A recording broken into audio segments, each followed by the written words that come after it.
সাম্প্রতিক সময়ে দুটো যুদ্ধ থেমেছে। ইরান ইসরায়েল যুদ্ধ থামে 12 দিনের মাথায়, আর ভারত পাকিস্তান যুদ্ধ পরিস্থিতি শান্ত হয় 4 দিনেই।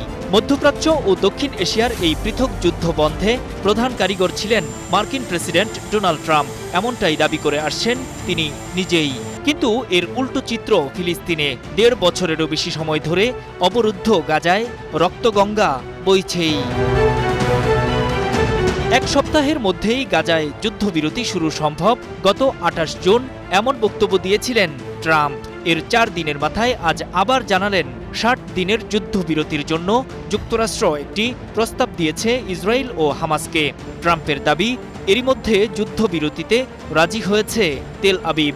এখন সেই প্রস্তাব মেনে নিতে হামাসের প্রতি জানালেন আহ্বান। যুক্তরাষ্ট্রের সরাসরি সামরিক ও আর্থিক সহযোগিতায় গাজায় গণহত্যা চালিয়ে যাচ্ছে ইসরায়েল। মঙ্গলবারও গাজা জুড়ে শতাধিক নিরীহ ফিলিস্তিনিকে হত্যা করেছে জায়নবাদী সেনারা। এমন এক রক্তাক্ত দিনেই যুদ্ধবিরতির প্রস্তাব নিয়ে হাজির হলেন ট্রাম্প। নিজের সামাজিক মাধ্যম ট্রুথ সোশ্যালে দেওয়া পোস্টে ট্রাম্প জানান, ইসরায়েলের সাথে মার্কিন প্রতিনিধিদের দীর্ঘ ও ফলপ্রসূ বৈঠক হয়েছে। 60 দিনের যুদ্ধবিরতি চূড়ান্ত করতে যেসব শর্ত রয়েছে তা পূরণে সম্মত ইসরায়েল।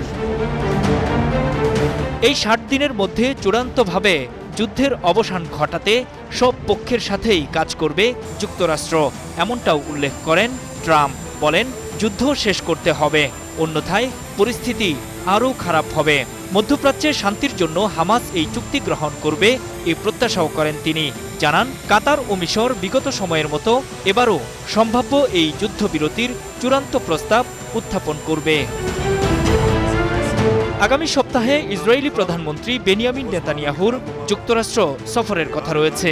ট্রাম্পের সাথে সরাসরি বৈঠকে গাজায় যুদ্ধবিরতির বিষয়ে আলোচনা হতে পারে। এদিকে 2023 সালের 7 অক্টোবরের পর থেকে এখন পর্যন্ত 1.5 বছরের বেশি সময়ে একাধিকবার যুদ্ধবিরতি কার্যকর হলেও তা টেকসই হয়নি। ইসরায়েলি তা ভঙ্গ করেছে এমন অভিযোগ হামাসের। স্বাধীনতাকামী সশস্ত্র সংগঠনটির দাবি, ফিলিস্তিন ভূখণ্ড থেকে ইসরায়েলি সব সেনা ফিরিয়ে নেওয়ার আগ পর্যন্ত কার্যকর যুদ্ধবিরতি অসম্ভব। অন্যদিকে তেল আবিব বলছে, হামাসকে পুরোপুরি নির্মূলের আগে যুদ্ধ বন্ধ নয়। আলোচনার নতুন উদ্যোগের মধ্যেও প্রতিদিনই গাজায় ইসরায়েলি হামলায় শেষ হচ্ছে শত শত তাজা প্রাণ। অবরোধে, খাদ্য সংকটে অনাহারে মৃত্যু হচ্ছে শিশুদের। এখন যুক্তরাষ্ট্রের প্রস্তাবিত 60 দিনের যুদ্ধবিরতি কাজে আসে কিনা সেটি দেখার বিষয়।